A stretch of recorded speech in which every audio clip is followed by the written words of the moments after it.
Hello friends, welcome to my channel. Today let's see system aspects of antenna.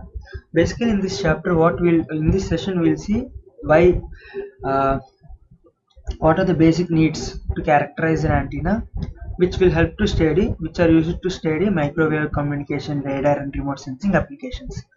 So to characterize an antenna we need some parameters, right?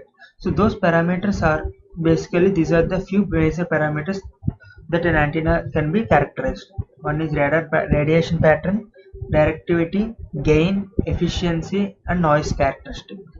So when I tried now let's see how a transmitter and a receiver will look like. So a transmitter should transmit some signal, so it should have some source. Okay, we'll consider it as VG. So that device will have some resistance, that is VG.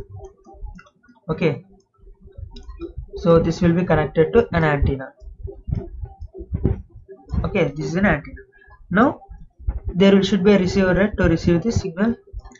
So the receiver is also, for the receiver there is no need of any source, so only there will be the resistance of the device, that is the load. Let us take it as a load, so let us take RL for our instance. So when it comes to here, okay, so this is a receiver and this is a transmitter. So this is a transmitter and this is a receiver. So what happens, a transmitter will generate a spherical wavefronts. So this transmitter will generate a spherical wavefronts like this. Okay, it is in 2D, that's why we are looking like these arcs, but it's in a 3D it will be like complete sphere. So when you observe that, when you observe as the distance increases, the radius of that sphere is increasing, and it also becoming like a looking like a plane wave. So I'll show you how it will be like after few friends. Okay, basically this is spherical wave only. Basically at a long distance, this wave or the spherical waves are looking like planar waves. Okay, initially these are planar waves, and after traveling to a long distance, this radius got increased so much such that they look like a planar waves. Okay, these planar waves will be received by the receiver and then taken by the receiver. Okay, so basically when you observe the transmitter, it is looking like a voltage source connected in series with a wave resistor. So basically it is a Thevenin's representation, right? In Thevenin's representation also a voltage source will be connected series, right? That's one. So while transmitting, definitely there will be some power, that is like it is a wave, right? For every wave there will be power. Let us take that power is PT. Okay, transmit power is PT. Now when it travel to the atmosphere or environment, there will be losses, right? So due to losses, the received power is PR. So those two are not equal. PT and PR are not equal. Due to loss, some power will be lost and the received power is PR. So definitely PR will be less than PT. Sure. So that power will be taken by this impedance. So anyways, I will write it ZL. This is a radio frequency, right? So basically instead of resistor we'll have many other components also, so effective impedance, so that's why I wrote as Z. So this is the basic operation of the receiver antenna. So what happens, so basically there are this is how it works. Actually this is how it works, and then large distances, a wide variety of antennas. So now coming to types of antennas, a wide variety of antennas has been developed for different applications as summarized in the following category. Wire antennas, those are wire antennas. So basically types, one is wire antenna. So in wire antenna they are including dipole and dipoles, monopoles, loops, sleeve dipoles, Yagi-Uda and arrays and related structures. Okay, dipoles is basically it's like I'll show you. So dipole antenna. So basically the dipole antenna will be looking like this. Okay, a dipole antenna will be looking at a pattern. I will show you the radiation pattern when I see. So basically the dipole antenna will be looking like this, where a radiation pattern, if you observe, this is the radiation, this is like a donut. Okay, this is this one, a complete donut will be formed, you understand? So a complete donut, it's like a donut, okay, or torus. So this is how the radiation pattern will be in the dipole antenna. So dipole, so up, so on the top is there is a radiation, on the bottom also some radiation is coming. But when it comes to monopole, a monopole will be like only half of the, so a radiation pattern. When you observe the dipole, a monopole antenna, only on the top side it is coming, on the bottom side there will be no signal, only on the top side the radiation only half of. Okay, only upper region only will get the radiation, on the bottom no, you won't get any radiation. Okay, and also you can state that from the graphs also. I will check what are those in the next in the coming session. And basically for just knowing is enough, no need to plot and all, just how it works is it's fine. So those are, this is one of the thing. And then coming to monopole, loop antenna, let us take loops. So loop antenna is also similar to dipole, only similar to dipole it's looking like, and it is like a loop, the radiation pattern is like a loop. Okay, and then what you have, so basically loops, sleeve dipole,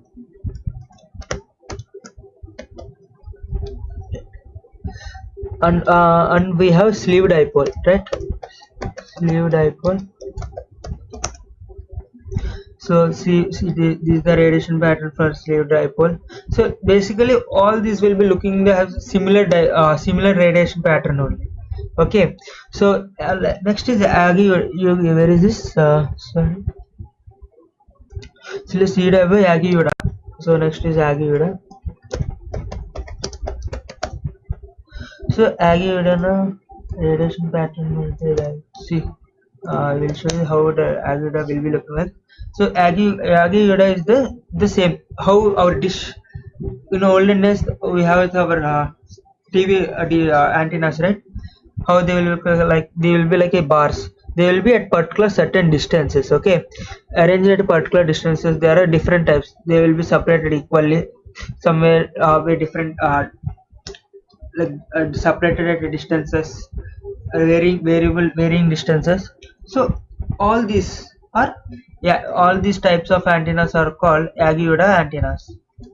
So these are the types of antennas. Now a wide variety of antennas has been developed. So these are those. And now coming to, in this only, wire antennas generally have low gains. Okay, these are all wire antennas only. So wire antennas generally have low gains and are more often used for low frequencies. Low frequency in the sense high frequency to ultra high frequency. Okay, lower frequencies. Okay, these two ranges are the lower frequency comparatively among all the radio frequency and microwave frequency range. Okay, so high frequency and ultra high frequency, these wire antennas will operate. They have the advantage of lightweight, low cost, and simple design. So these antennas will be lightweight and also cheap and also very simple to design. Okay, now coming to aperture antennas. So constructed from the waveguides which has large aperture for opening. So basically aperture antennas will be looking like this. Okay, aperture antennas will be like this, huge structures. Okay, so wait, I'll show. So these are some kind of, these are few aperture antennas. I think there is no. So this is one of aperture antenna, and like that. This is an aperture antenna, like that. Huge dishes will be there, like this. So this it includes open-ended waveguides, rectangular or circular horns, reflectors, lenses, and reflector arrays. So if you want to know how there will be like reflector lens and all, you can see in my radar video. In my radar video, you can see how how they will be looking like. Okay. Aperture antennas are more commonly used at microwaves and millimeter wave frequencies and have more moderate to high gains. So basically these moderate to high gains, so medium range. Okay, so these aperture antennas will be operated at a range of moderate to high gains. Operated at a range of microwave and millimeter wave frequencies, and these aperture antennas have moderate gain. Now printed antennas we can say like so these are the printed antennas. These printed antennas will be like a thin antennas like circuit. Okay, PCB, how they will be the same way. They will be like a PCB board only, but like a copper strip line. These and all are antennas on printed antennas. These are called as printed antennas. So these printed antennas these printed antennas will be very thin and can be used in very small applications. So compared to wide antennas and aperture antennas, printed antennas are very compact because as you can see, the entire working should be made in a small area, right? So and also the design should be very precise, and the material that you choose should be accurate. So those all comes into the complex that make them complex. So basically they use the photolithographic methods. So photolithographic methods in the sense photolithographic graphic process.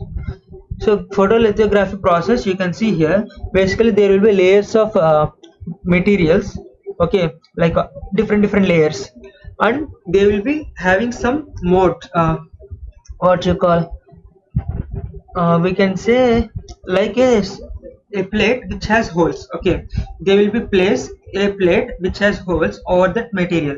So what happens when the light falls on that made plate, only the light will be entered through holes, right? So only in the hole in the gaps, see, you can see in the gaps, wait, I think the diagram is given, right? So this is the plate and you have some gaps here. So when the light falls on it, this plate can't pass the light through it, but these holes will get as there are some holes here, the light will be passed into the holes. So wherever the light touches the substrate or the layers, this is photoresist is there, no, some layers. So basically this light directly contact these layers through these slits. So these slits, when it contacts, this layer get dissolved, okay, and forms like this. So these gaps will be formed, you understand, right? And then like this it will be basically if you have some layers will be there where they can allow through it, but the below layers will be dissolved like that. So this is the process actually. Basically using the light, they will fall on a substance and they will make holes, basically slots like this. This is the photolithographic method. So this is how they made. These antennas can be made. So these printed antennas include printed slots, printed dipoles, and microstrip patch antenna. Now these antennas can be made with a photolithographic method with both radiating elements and associated circuitry fabricated on dielectric substrates. I told you, there will be material. That material is called dielectric substrate. On this substrate, they will print the circuit. That circular, you saw, no? This circular circuit is there. Wait, I will show you. So this is some circuit is there or some substrate. This is what they are saying. That will array antenna consists of a rectangular arrangement of antenna elements with a feedback network. So now coming to different type. Now we have completed with printed antenna. Coming to array antennas. Array antennas will be like I will show you. Wait. So radar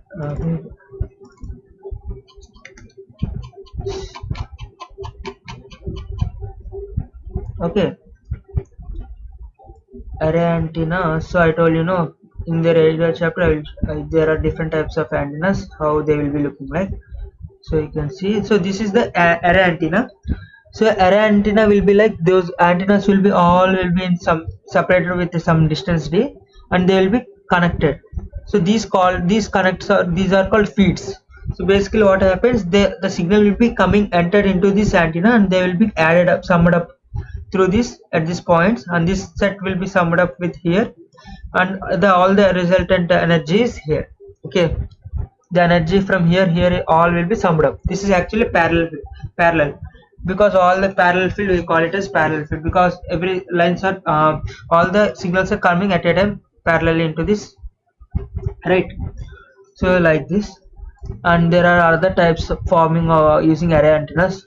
So one format is a matrix, like okay, two angular coordinates. So there will be rows and columns of antennas, and like this. Okay, you understand it. Some will be like you will be seeing serial feed, and there is a serial feed from center, serial feed here, and parallel feed here, right?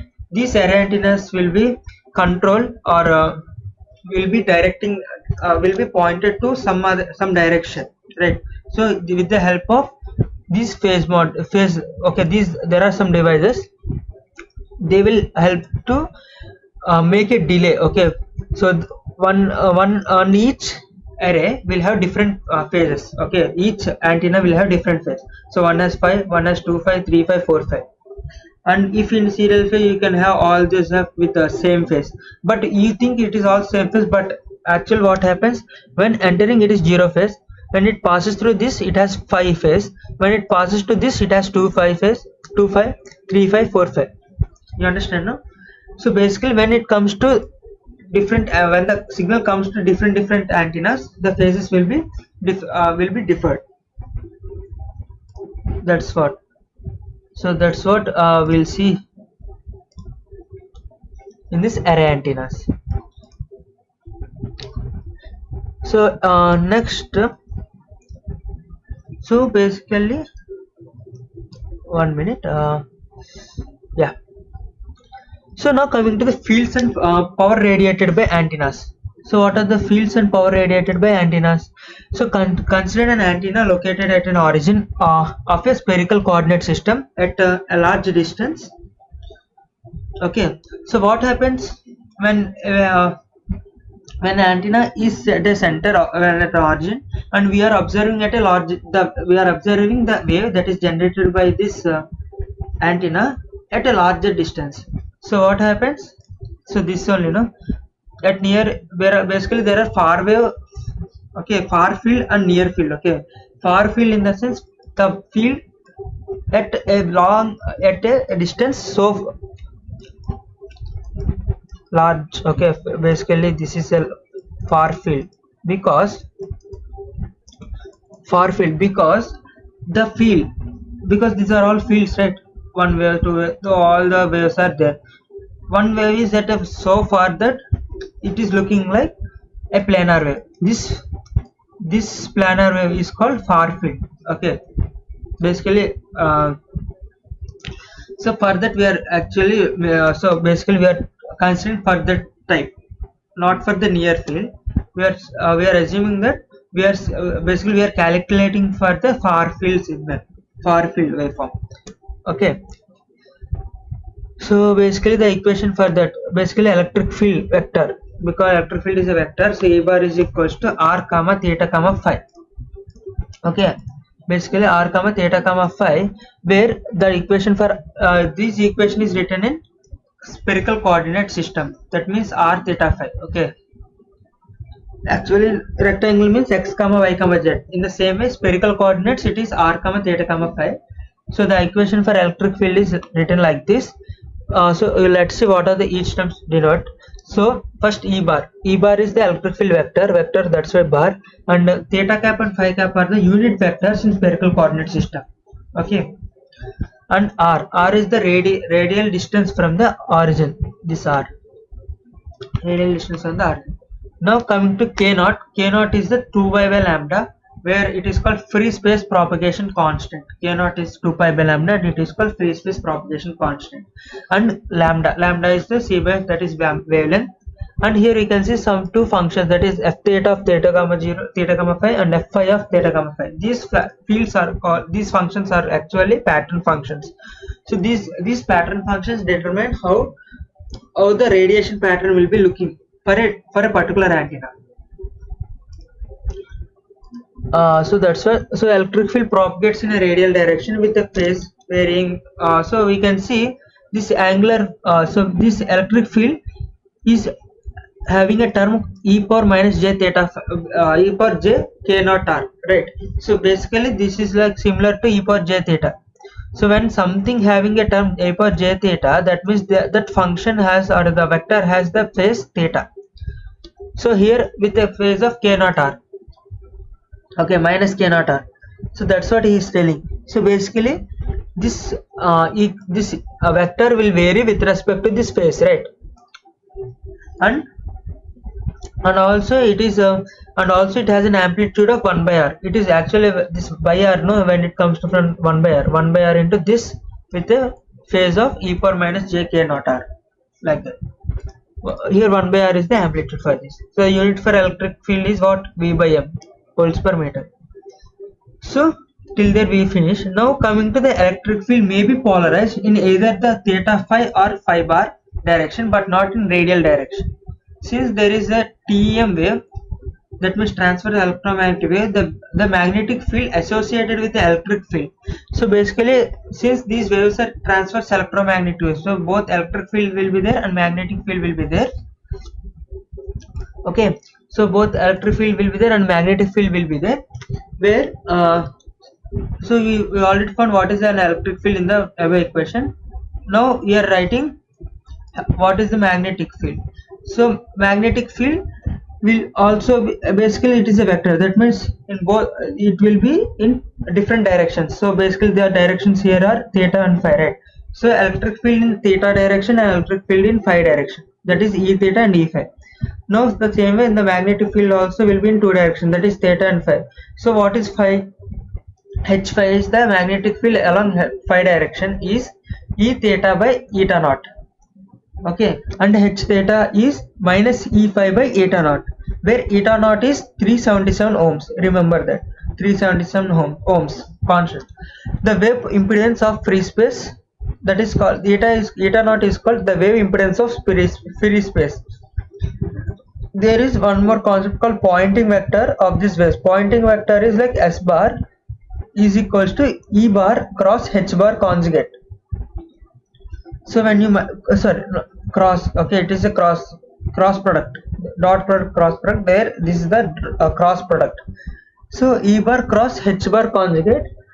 So you should not never change when it is a cross product. You should not change the positions of first term and second term. That means you should not write E bar H bar cross H bar conjugate cross E bar.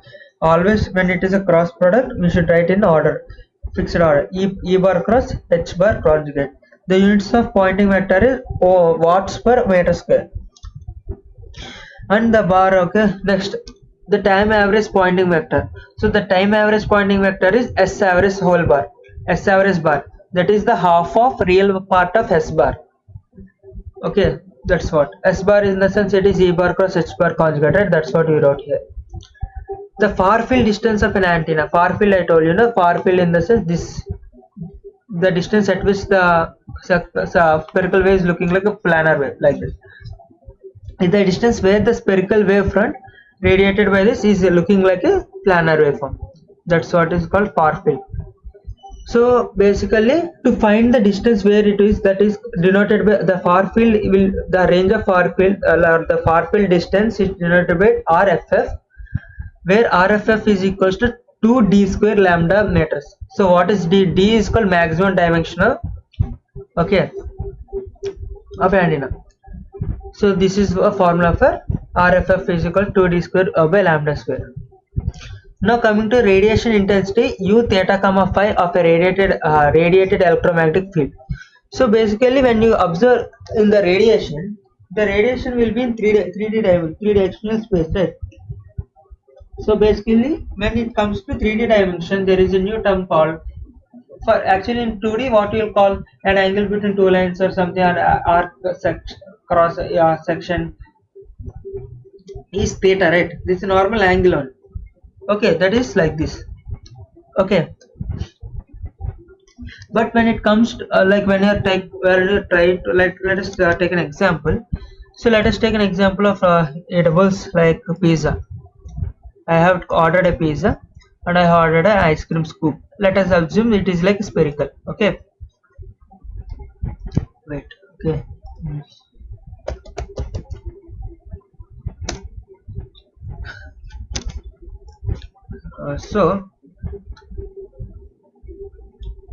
So let us take 2D object. Let us like I have ordered a pizza and also I have ordered a sphere. Sorry, I have ordered an ice cream basically. So what happens? So you can see this.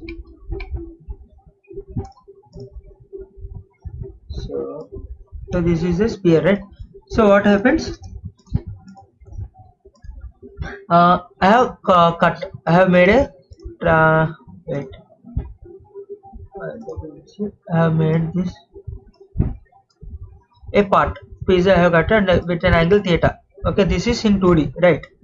When an ice cream is, so I can say from this point how much arc it is covered, that is theta.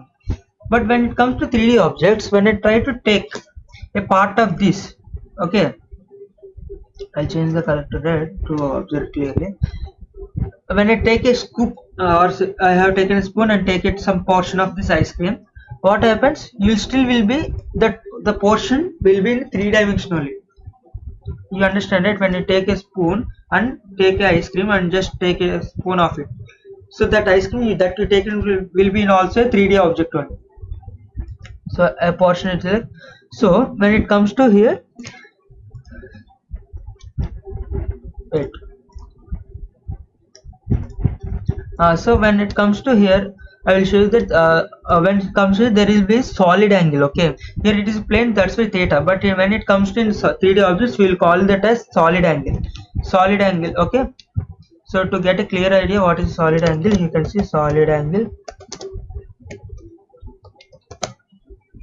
So this is the solid in 3D space. Okay, so you can see that 3D angle. So a solid angle will be the units of solid angle is ohms, the symbol. Okay, basically this ohms. So that's what we are saying here. So basically, and also what he is saying is that the area corresponding to that solid angle, when you extend that lines, it will be looking like a cone. There is a base, right? This will be like looking like this. A point is there. When if it is a 2D, it will form an arc only, but when it is 3D, no, that's why it will form like a cone. Okay, so this area, right, will depends on what the solid angle, right? So when the solid angle is more, the area will be more. That's what you are saying. The change in the area will be equal to r d theta and r sin theta d phi. Okay, so here this will be written as r square, the change, you know, that's why d phi d theta, r square into d phi, that means change in solid angle. Change in area is depending on change in solid angle. That's what we wrote. So basically no need of this derivation and all. So next, coming to the unit of the total power radiated by the antenna can be obtained by integrating the pointing vector over a surface of a spherical radius r that encloses in the antenna. Basically he is saying this formula in the words. Okay, what is the radiated power? Total power radiated by an antenna, how much power that is being radiated. Basically there you should be very careful in the terms. So basically let us suppose this is an antenna. I have given an input power. So this is an input power to the antenna. and I have that power is transmitted out. This is called radiated power, because these two will not be equal in real life. Ideally they will be equal, but in real life they won't be equal, because due to some noise generated by this antenna. Okay, usually this it will be like this, Pn will be greater than P radiated. Okay, that's what.